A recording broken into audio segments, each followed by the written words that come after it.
In this lecture, we'll cover one of the most fundamental things that you can do with GitHub, which is creating a repository or a repo.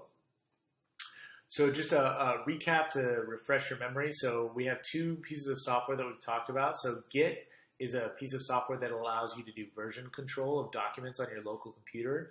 And then GitHub is a piece of software that allows you, well, it's a web service that allows you to deal with repos or repositories remotely on the web. So GitHub allows you to share your repositories with others, access other users' public repositories, and then store copies of your local repos on the server in case something happens to your local version, you have a backup copy. So there's a couple of different ways of creating a GitHub repository. One is you can start a repository from scratch, that's creating your own repo. And another is you can fork another user's repository. So we'll start off with the first method, which is just creating your own repo from scratch, and then we'll talk a little bit about how you can fork or get information from another user and start working on their project. So key point to keep in mind is that when people talk about repositories, they often use the word repo. So what you can do is either go to your profile page, which is going to be github.com followed by your username, and click on create a new repo in the upper right-hand corner of the page, or you could go directly to github.com/new. You'll need to log into your GitHub account if you want to do this second version. So the first thing that you need to do is create a name for your repo and type a brief description. So make your name, a good idea is to make the name of the repo Googleable if you want to share it with other people, and then have a description that's pretty clear and descriptive of the things that you're going to be trying to do with the full files in that folder. And then one thing that you can do is you can select either a public or a private repo. Public repos are the default and they're the free version and they can be shared with anybody else. Private repos usually require a paid account, but if you are at an educational institution, you can often request up to 5 private repos. So then you definitely want to check the box with initialize this repository with a README and click the create repository button down at the bottom.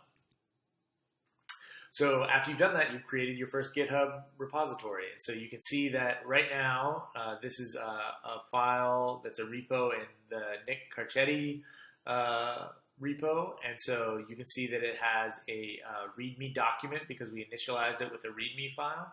And so the README file, if you initiate with a README file, that will actually be what you observe right here is the README file contents. And we'll talk a little bit more about how you can use Markdown to create a sort of a README file that makes the repository very easy to understand. Now you need to create a copy of this repo on your computer so that you can make changes to it. So you can open Git Bash and create a directory on your computer where you will store your copy of the repo.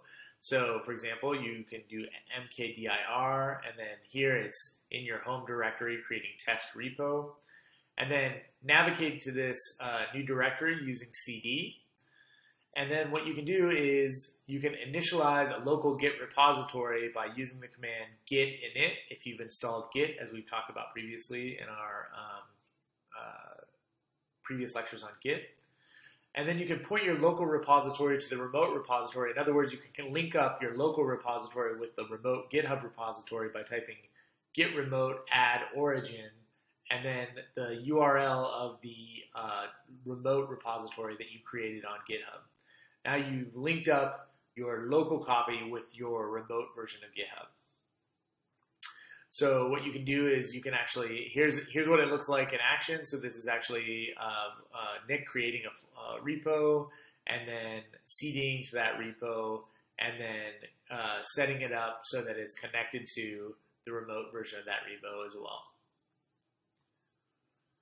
So another thing that you can do is fork another user's repository or repo. And so the idea here is that what you want to be able to do is develop software with other people. So they'll have repos that they've already created that are on GitHub. And once you find one of those that you're interested in, you can go to that repository and then you can click the fork button. And so what the fork button will do is it will create a copy of that repo as it currently is constituted in your GitHub profile. So now you have it on your GitHub account, and so you can make a local copy. So you can clone the repo down to your computer by using the command git clone, and that will take your local version of the remote version of your repo and clone it down to your computer. It will, if you use the command like this, it will clone it to your current working directory. And then what you can do is you can actually work on that and try to contribute back to the repo with, and hope that they'll use the changes that you made. If you make changes to your local copy, you'll want to push your changes to GitHub. You may be interested in staying current with the changes using your fork copy. We'll cover some more of the Git and GitHub basics in coming lectures, but really the best place to find all this sort of information is to look at these tutorials right here, both on GitHub and on the Git website, which gives you a lot of information about how you fork and clone and all the other components of using GitHub.